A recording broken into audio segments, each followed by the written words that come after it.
Assalamualaikum warahmatullahi wabarakatuh. Alhamdulillahirabbil alamin.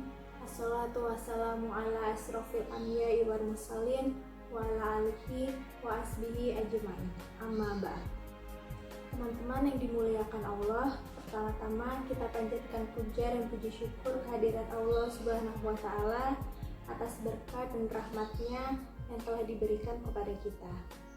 Shalawat serta salam kita aturkan kepada junjungan Nabi Muhammad Sallallahu Alaihi Wasallam yang syafaatnya selalu kita nanti-nantikan hingga hari akhir nanti. Semoga kita semua selalu diberikan kesehatan dan diberikan kesabaran dalam menghadapi semua cobaan di tengah pandemi COVID-19 ini. Karena bahwasannya Allah memberikan cobaan kepada orang-orang yang mampu menyelesaikannya, dan barang siapa bagi orang yang mampu menyelesaikan itu, maka Allah berjanji untuk mengangkat derajat kita di akhirat nanti. Di sini izinkan kami menyampaikan sepatah dua patah kata menjelaskan tentang kebersyukuran. Pada kesempatan ini saya akan menjelaskan tentang pengertian bersyukur.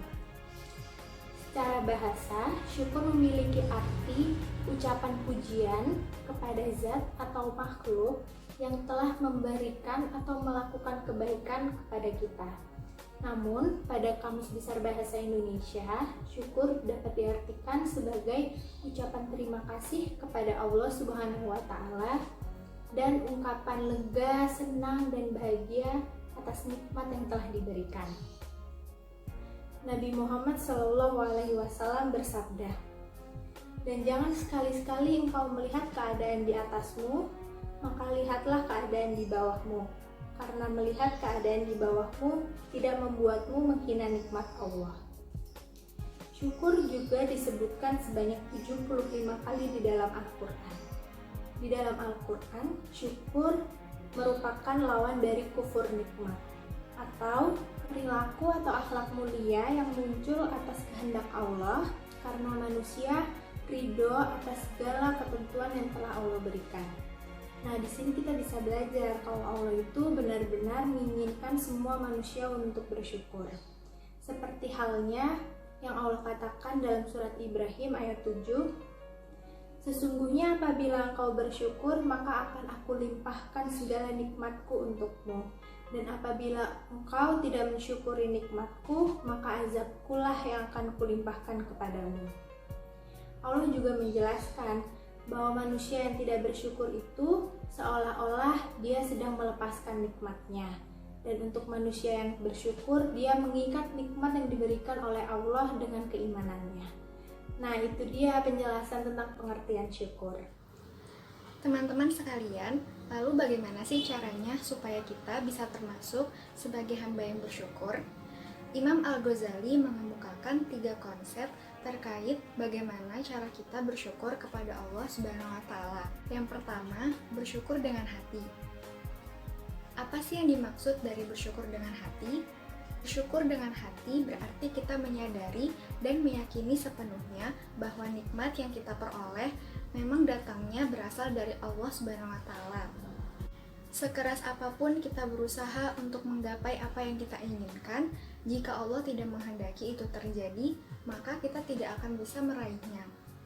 Jadi, perlu kita tanamkan dalam hati bahwasannya kesenangan ataupun nikmat yang kita peroleh, baik besar maupun kecil, itu semua merupakan bentuk anugerah dan kasih sayang Allah kepada hamba-hambanya. Allah Subhanahu wa taala berfirman di surat Al-Baqarah ayat 152 yang artinya, "Maka ingatlah kepadaku, aku pun akan ingat kepadamu. Bersyukurlah kepadaku dan janganlah kamu ingkar kepadaku." Kemudian poin yang kedua adalah bersyukur dengan lisan. Bersyukur dengan lisan ini memiliki makna ketika kita mendapat nikmat, maka ucapkanlah pujian-pujian kepada Allah Subhanahu wa taala sebagai Sang Maha Pemberi nikmat. Nah, saya yakin kalau teman-teman di sini pasti juga sudah mengaplikasikan poin ini, yaitu dengan mengucapkan alhamdulillah ketika kita mendapatkan kesenangan atau nikmat.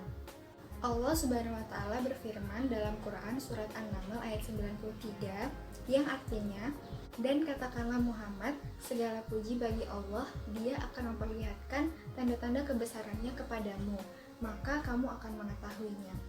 Dan Tuhanmu tidak pernah lengah terhadap apa yang kamu kerjakan. Poin yang ketiga yaitu bersyukur dengan amal perbuatan. Perbuatan apa saja sih yang menghantarkan kita sebagai hamba yang bersyukur? Nah, tentunya ketika kita mendapatkan nikmat dari Allah, maka pergunakanlah nikmat tersebut untuk hal-hal yang diridhoi olehnya.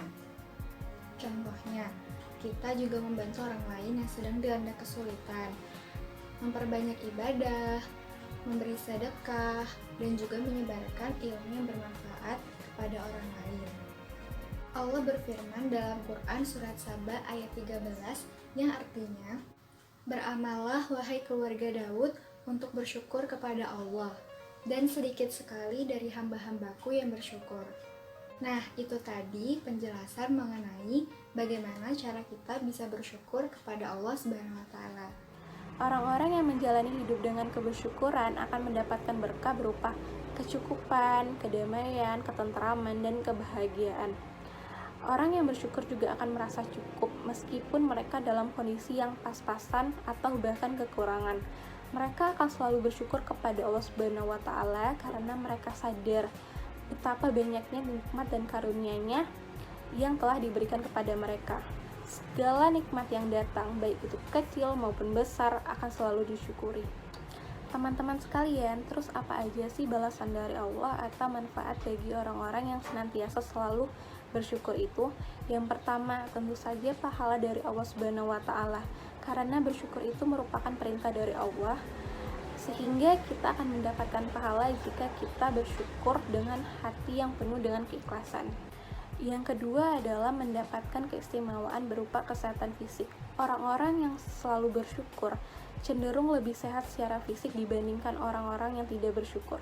Kenapa? Karena dengan bersyukur dapat mendorong peningkatan energi pada diri seseorang, seperti meningkatkan fungsi imunitas tubuh atau meningkatkan kualitas tidur. Selanjutnya adalah kesehatan dalam bentuk psikologis.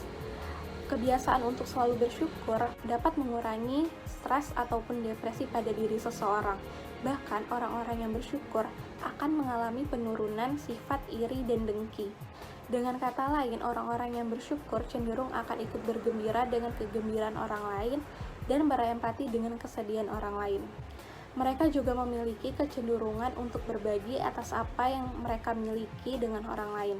Hal ini berhubungan dengan manfaat yang terakhir, yakni hubungan sosial. Orang-orang yang senantiasa selalu bersyukur lebih mau menolong orang lain yang memiliki masalah pribadi dan menawarkan dukungan emosi kepada orang lain. Mereka juga lebih mau untuk menerima masukan atau sudut pandang dari orang lain. Itu tadi penjelasan dari saya mengenai manfaat kebersyukuran dalam kehidupan sehari-hari. Kami kira cukup sampai di sini saja penjelasan mengenai kebersyukuran. Semoga kami dan kita semua dapat mengamalkan syukur ini ke dalam kehidupan sehari-hari. Wabillahi taufiq wal hidayah. Wassalamualaikum warahmatullahi wabarakatuh.